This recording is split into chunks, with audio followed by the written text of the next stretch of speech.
假設一個人佢嘅印堂比較狹窄啲嘅話咧，諗嘢方面咧就唔算太過大方，就會導致啦，可能身邊嘅人咧就有少少怕咗你。咁所以如果假設你話真係天生鼻尖嘅，我凡事我都比較計較，但係有陣時有啲位咧，只要唔係太過分嘅話，其實我哋都可以包容一下嘅。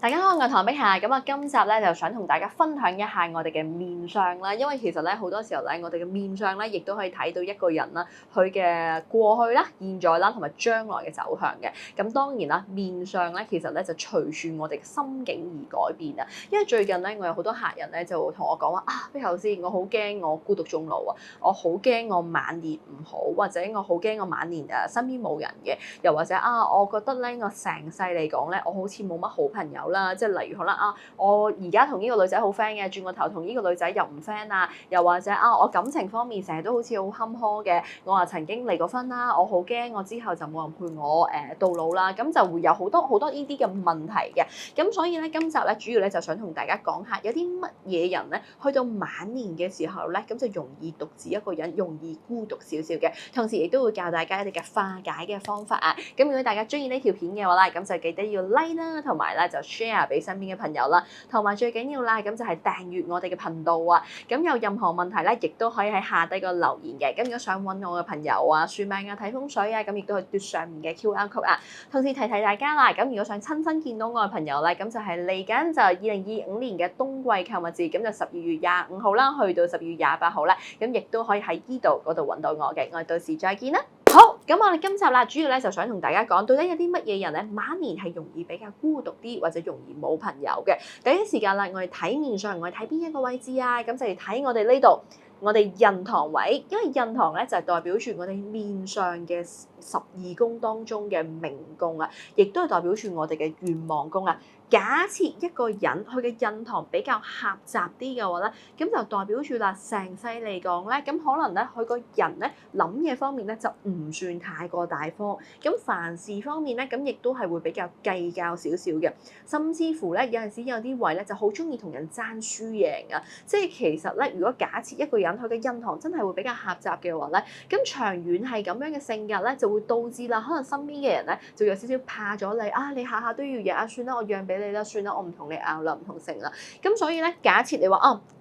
我印堂本身已經係比較狹窄啲嘅，同埋比較多一啲叫做紋啦，或者咧可能有一啲叫做疤痕嘅話咧，咁就真係要注意一下啦。因為如果唔係嘅話咧，咁你嘅性格繼續係咁樣咧，越老嘅話咧，咁就越難相處啊。咁身邊尤其是一啲嘅親人啦、伴侶啦，甚至乎子女咧，亦都會對你逐漸疏遠嘅。但唔緊要嘅，我哋都有化解方法嘅。咁最緊要啦，第一樣嘢啦，我哋印堂如果真係好狹窄嘅話咧，我哋可以透過後天，咁我哋可以收眉啦。每一次收眉嘅時候咧，就同自己講希望我自己咧就心胸可以廣闊啲啦，凡事就唔好太過計較啦。有啲嘅得失嘅其實就冇乜所謂嘅，因為人同人之間相處咧最緊要開心同埋快樂啊。咁有啲位啦，咁就唔建議太過執着啊。凡事太過執着嘅話咧，緣分就勢必早盡啦。咁所以呢個位置咧就真係要小心啲，亦都要特別注意一下啦。另外啦，去到我哋第二個位置啦，咁第二個位置容易比較孤獨嘅話咧，咁我哋咧就係需要咧就睇我哋個鼻啊，因為鼻咧其實對於我哋嚟講咧，亦都非常之重要嘅。鼻對於女仔嚟講咧，咁就係代表住佢嘅呼聲啦、財帛宮啦、佢嘅疾厄宮啦。對於男士嚟講咧，亦都係代表住咧成世其實你嘅成敗、你嘅中年運勢到底好定唔好，其實亦都係睇你個鼻嘅。假設一個人啦，佢個鼻咧有一啲叫做鼻翼咧就係比較尖啦，或者係比較薄弱啦，甚至乎咧嗰個叫做鼻梁咧，咁就係有一啲叫做突出咧，我哋所稱為嘅駝峰鼻啊，或者可能有鼻節嘅話咧，咁亦都代表住啦，天生個人嘅要求比較高，審美要求亦都比較高，同時間對伴侶要求亦都高，同人相處嘅時候對人哋嘅要求都有啲高。咁你諗下，樣樣要求都高，咁自然同你相處得唔係太過舒服啦。咁可能咧，慢慢當你年紀越大大嘅時候咧，咁人哋咧亦都唔想即係唔想再同你繼續相處啦。咁所以咧，假設一個人咧，如果佢個鼻好尖嘅話咧，咁佢好多時候咧，去計一啲叫做利益得失啊，同埋一啲財富方面咧，佢會比一般人着緊好多嘅。咁人同人之間啦，特別係一啲叫做人情往來方面咧，其實你計得太盡嘅話咧，其實對於你嘅人生嚟講咧，亦都係冇乜好處嘅。即係你凡事你計到咁盡啦，咁其實咧去到最尾。可能今次俾你贏咗，可能今次啲利益俾你攞多咗，咁但係實際上其實你失咗嗰個係人心。咁所以如果假設你話真係天生鼻尖嘅，我凡事我都比較計較嘅，咁我建議你啦，不如我哋鍛鍊一下，我哋咧就可以心胸廣闊啲。有陣時咧唔係話吃虧是福，但係有陣時有啲位咧，只要唔係太過分嘅話，其實我哋都可以包容一下嘅。即係其實呢個世界特別喺我術數方面啦，其實食幾多、着幾多、用幾多，其實係整定咗噶嘛。即係你條命本來係巨富嘅命、大富嘅命、一啲叫中富嘅命、小富嘅命，或者小康嘅命，或者衣食無憂嘅命，甚至乎我成世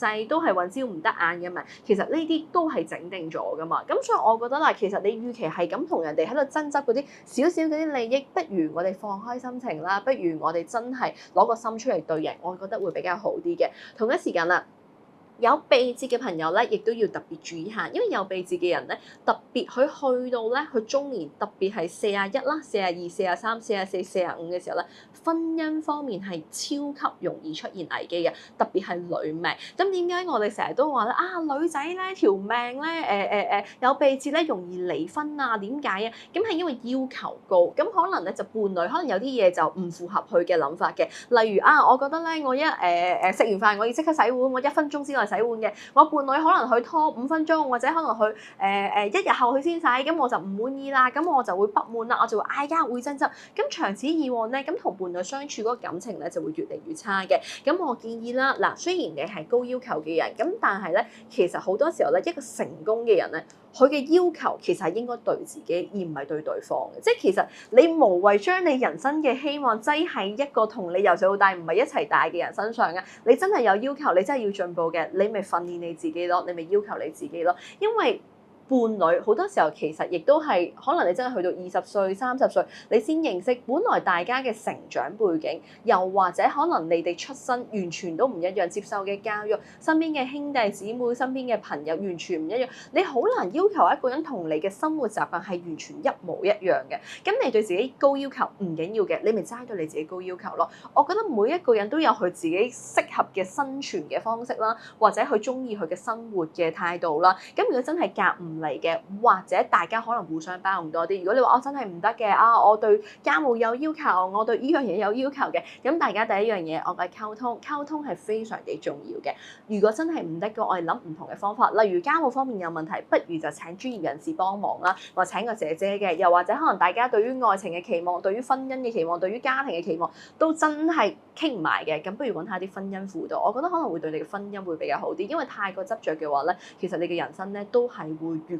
過咧就會越孤獨噶啦。好，咁去到我哋第3個位置啦，咁我哋咧就需要睇我哋嘅嘴巴，因為嘴巴咧喺我哋嘅面上嚟講咧，咁就屬於我哋嘅出納宮啊，即係代表住咧好多時我哋嘅食嘢啦、講嘢啦，全部都係靠把口嘅。咁好多時候咧，特別係情侶啊、夫妻方面咧，嗌交咧把口咧就好容易咧就會傷害到對方嘅。咁所以好多時候啦，我哋嘅嘴巴，如果個嘴巴形狀唔好嘅話咧，咁你就特別要注意你講嘢啦。咁我哋容易孤獨嘅面相，咁係咩嘴咧？就係呢個福州嘴啊，即係代表住咧個嘴巴好似反艇咁樣意思啊，即係反咗一個叫做船仔嘅意思啊。嗱，我哋通常咧人緣好嘅、人際關係好嗰啲咧，咁就叫做岸月嘴，即係代表住咧微笑順啊，即係我哋嗰個嘴巴咧就會向上嘅。嗱，通常咧福州嘴嘅人啊，佢講嘢咧都會比較肉酸啲嘅，咁咧凡事咧佢就講最負面嘅。即係例如可能最簡單，你個朋友就同佢講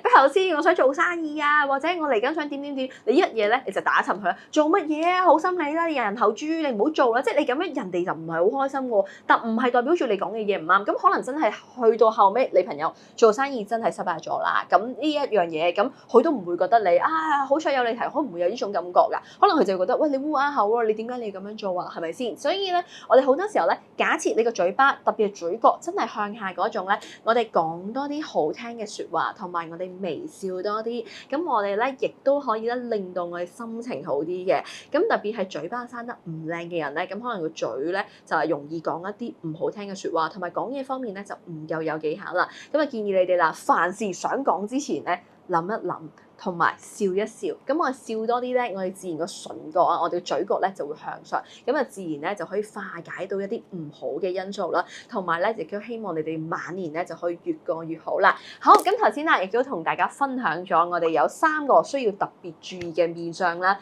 假設你話，我真係嗰個印堂係比較狹窄嘅，比較多一啲叫皺紋啦，或者可能係曾經有過一啲叫做傷口啊，又或者我個鼻真係太過尖啦，我個鼻梁咧亦都係有鼻折嘅。而我嘴巴咧亦都向上嘅話咧，咁就真係要小心啲啦。雖然我哋尚不獨論，咁但係你種得越多嘅話咧，咁可能咧同人相處方面咧就個困難咧就會越多嘅。咁啊希望大家啦就可以越嚟越好啦，同埋咧我哋真係講嘢之前咧，我哋諗一諗笑一笑先，就傷害人嘅説話咧就盡量唔好講啊。咁亦都希望大家有一個美好嘅將來啦，同埋晚年咧就千祈唔好孤獨啦。最緊要晚年咧咁就可能係兒孫滿堂啊，或者好多嘅朋友啊兄弟啊陪住你，咁啊最幸福噶啦。咁如果大家中意呢條片嘅話咧，咁就記得要 like 啦、subscribe 我 channel 啦，同埋咧亦都喺下低個留言嘅，同埋如果中意嘅話咧，亦都可以分享俾你身邊嘅朋友睇啊，提提佢哋啊，就唔好成日講一啲難聽嘅説話，同埋提下佢哋咧，咁就唔好對伴侶或者對身邊嘅人要求太高啊。咁另外啦，想揾我嘅朋友咧，亦都可以嘟上面 QR code 啊。咁我哋今集時間差唔多啦，我哋下集再見啦，拜拜。